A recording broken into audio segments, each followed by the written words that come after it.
राधे राधे, हर हर महादेव। मित्रों, आज देवशयनी एकादशी की आप सभी को ढेर सारी शुभकामनाएं, ढेर सारी बधाई। मित्रों, आषाढ़ मास के शुक्ल पक्ष की एकादशी को ही आज देवशयनी एकादशी कहा जाता है। इस दिन से भगवान विष्णु 4 महीने के लिए क्षीर सागर में योग निद्रा में चले जाते हैं और इसी के साथ ही चतुर्मास का आरंभ हो जाता है।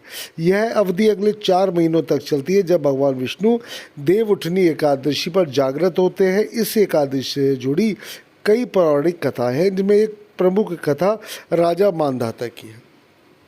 पौराणिक कथा के अनुसार प्राचीन काल में सूर्य वंश में राजा मांधाता नाम के एक प्रतापी और धर्मात्मा राजा हुए। वे सत्यवादी, पुण्यात्मा और अपनी प्रजा का पुत्रवत पालन करने वाले शासक थे।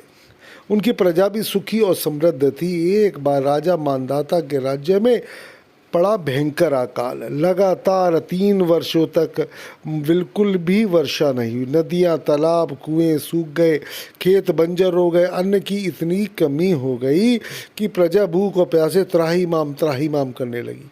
राजा अपनी प्रजा की यह दुर्दशा देखकर बहुत दुखी हुए। उन्होंने कई उपाय किए, लेकिन कोई लाभ जब नहीं प्राप्त हुआ, तब राजा मांधाता ने घोर तपस्या करने का निर्णय लिया। वे अपनी समस्या का समाधान खोजने के लिए वन की ओर निकल पड़े। घूमते घूमते वे अंततः ब्रह्मपुत्र के परम तेजस्वी पुत्र अंगिरा ऋषि के आश्रम में पहुँचे। राजा ने अंगिरा ऋषि को प्रणाम किया और उनसे अपनी समस्या बताई।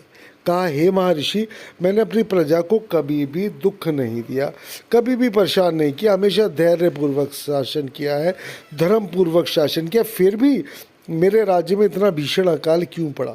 कृपया मुझे समस्या का समाधान बताएं, जिससे मेरे प्रजा के समस्त कष्ट दूर हो। अंगिरा ऋषि ने राजा की बात ध्यान से सुनी और अपनी दिव्य दृष्टि से सब कुछ देख लिया। उन्होंने राजा से कहा, हे राजन, यह सत्य है कि आप एक धर्मात्मा राजा हैं, लेकिन आपके पूर्व जन्म में किए गए किसी पाप कर्म के कारण आपके राज्य में यह अकाल पड़ा है।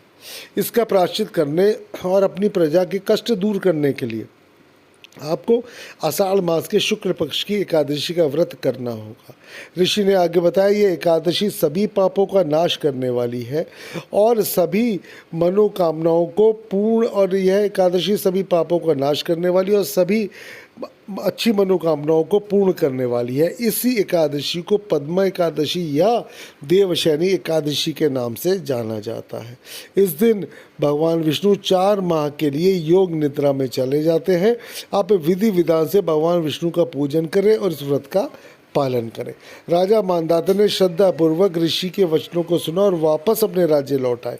उन्होंने अपनी प्रजा के साथ मिलकर आषाढ़ मास के शुक्ल पक्ष की एकादशी को पूरे विधि विधान से भगवान विष्णु का व्रत किया और उसके उपरांत राजा और उसकी प्रजा ने सच्चे मन से भगवान विष्णु की पूजा की, दिन भर उपवास किया और रात्रि जागरण किया। व्रत के प्रभाव से भगवान विष्णु प्रसन्न भये और जैसे ही भगवान विष्णु प्रसन्न हुए, उन्होंने एकादशी का व्रत पूर्ण हुआ। राज्य में मूसलाधार वर्षा हुई, खेत फिर से हरे भरे हो गए, नदियाँ और तालाब लबालब भर गए और चारों ओर खुशहाली लौट आई। प्रजा के सभी कष्ट दूर हो गए, राज्य में फिर से सुख समृद्धि आ गई। श्री कृष्ण गोविंद हरे मुरारी, हे नाथ नारायण वासुदेवा। हरे कृष्ण कृष्ण कृष्ण हरे हरे, हरे राम राम राम हरे हरे, हरे राम राम राम हरे हरे, हरे कृष्ण कृष्ण